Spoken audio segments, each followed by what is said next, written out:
नहमुदुहु व नुसल्ली अला रसूलिहिल करीम अम्मा बाद फ़अऊज़ु बिल्लाहि मिनश शैतानिर रजीम बिस्मिल्लाहिर रहमानिर रहीम रब्बि इश्रह ली सदरी व यस्सिर ली अमरी वहलुल उक़दतम मिन लिसानी यफ़क़हू क़ौली आमीन या इलाही आमीन। रब्बि ज़िदनी इल्मा। सूरतुल बकरा आयत नंबर 26 का बाकी हिस्सा आज हम पढ़ेंगे। पीछे आयत 26 का हमने जो हिस्सा पिछले लेसन में पढ़ा था उसमें अल्लाह ताला ने कहा था कि अल्लाह ताला इस बात से नहीं शर्माता कि वो कुरान में कोई भी आयत में अगर मच्छर या उससे भी ऊपर की कोई चीज़ की मिसाल बयान करना पड़ जाए तो अल्लाह ताला वो मिसाल बयान करने से नहीं शर्माता। तो वो लोग जो कि ईमान वाले हैं वो जानते हैं कि अगर ऐसी कोई मिसाल अल्लाह ताला ने बयान की है तो उसमें कोई ना कोई हिकमत ही है। ऐसी कोई मिसाल अल्लाह ताला की तरफ से हक ही है, सच ही है। तो इससे आगे अब दूसरी किस्म के लोगों का जिक्र है, तो वो हम पढ़ते हैं। हम बिस्मिल्लाहिर्रहमानिर्रहीम व अम्मल्लज़ीना कफ़रू फ़यक़ूलूना माज़ा अरादल्लाहु बिहाज़ा मसला व अम्मल्लज़ीना, और वो लोग कफ़रू जिन्होंने कुफर किया। अब यहाँ दूसरी किस्म के लोगों का जिक्र आया है। वो अम्मल्लज़ीना कफ़रू, और रहे वो लोग जिन्होंने कुफर किया, जिन्होंने इनकार किया। फ़यक़ूलूना, तो वो कहते हैं, माज़ा, क्या, अरादल्लाहु, अरादा करता है अल्लाह ताला, माज़ा अरादल्लाहु, क्या अरादा करता है अल्लाह ताला या चाहता है अल्लाह ताला, बिहाज़ा मसला, बिहाज़ा इसके साथ, मसला मिसाल के साथ, यानी क्या अल्लाह ताला इस मिसाल के साथ इरादा करता है। अब दूसरी किस्म के ये जो लोग हैं जो कुफर करने वाले हैं, जो ना मानने वाले हैं, वो इधर क्या इतराज कर रहे हैं कि क्या इस मिसाल को बयान करने से अल्लाह ताला ये इरादा कर रहा है, युदिल्लु बिही कसीरा, युदिल्लु यानी कि वो गुमराह करे, बिही इसके साथ, यानी इस मिसाल के साथ, कसीरा बहुत सौ को, कसीरा कसरत से निकला है, बहुत सौ को, बहुत से लोगों को, युदिल्लु बिही कसीरा कि वो गुमराह करे इसके साथ बहुत सौ को।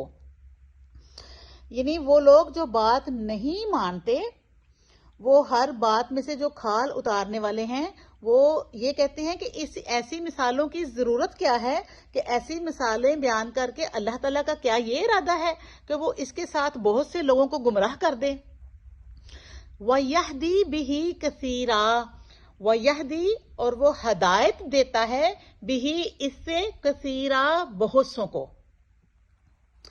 यानी वो, अब मुराद ये नहीं है कि ये किताब गुमराही का सबब है, मकसद ये है कि बात बयान की गई है कि इसको तुम मान लो तो ये तुम्हारे लिए हदायत पे आ जाओगे, तुम्हारे लिए हदायत की बात है, और अगर ना मानोगे तो तुम्हारे लिए गुमराही बन जाएगी। तो वो ये कह रहे हैं कि ऐसी कंफ्यूजन वाली आयत अल्लाह ताला क्यों उतार रहा है जिसमें छोटी छोटी सी मिसालें हैं, तो वो इसके साथ क्या लोगों को गुमराह करना चाह रहा है, कुछ लोगों को हदायत देना चाह रहा है, कुछ को गुमराह करना चाह रहा है। तो ये इसके लिए ऐसा नहीं है कि अल्लाह ताला उनको गुमराह करना चाह रहा है, वो बात मान लें तो वो गुमराही से बच जाएं, वो उसको ये समझ लें कि ये अल्लाह ताला की तरफ से हदायत के लिए नाजिल हो रही हैं, तो वो हदायत याफ्ता हो जाएंगे। जिस तरह के शैतान ने कहा था कि अल्लाह, इस आदम की वजह से तुमने मुझे गुमराह कर दिया, ना ये आदम पैदा होता और ना मुझ पर इम्तहान आता। हालांकि वो आदम की वजह से नहीं, अल्लाह की बात ना मानने की वजह से धुतकारा गया था, गुमराह हुआ था। तो इनडायरेक्टली ये बात है कि इधर भी अल्लाह ताला यही कह रहा है कि जो मानने वाले हैं वो हदायत पा जाएंगे, और जो ना मानने वाले हैं वो गुमराह हो जाएंगे।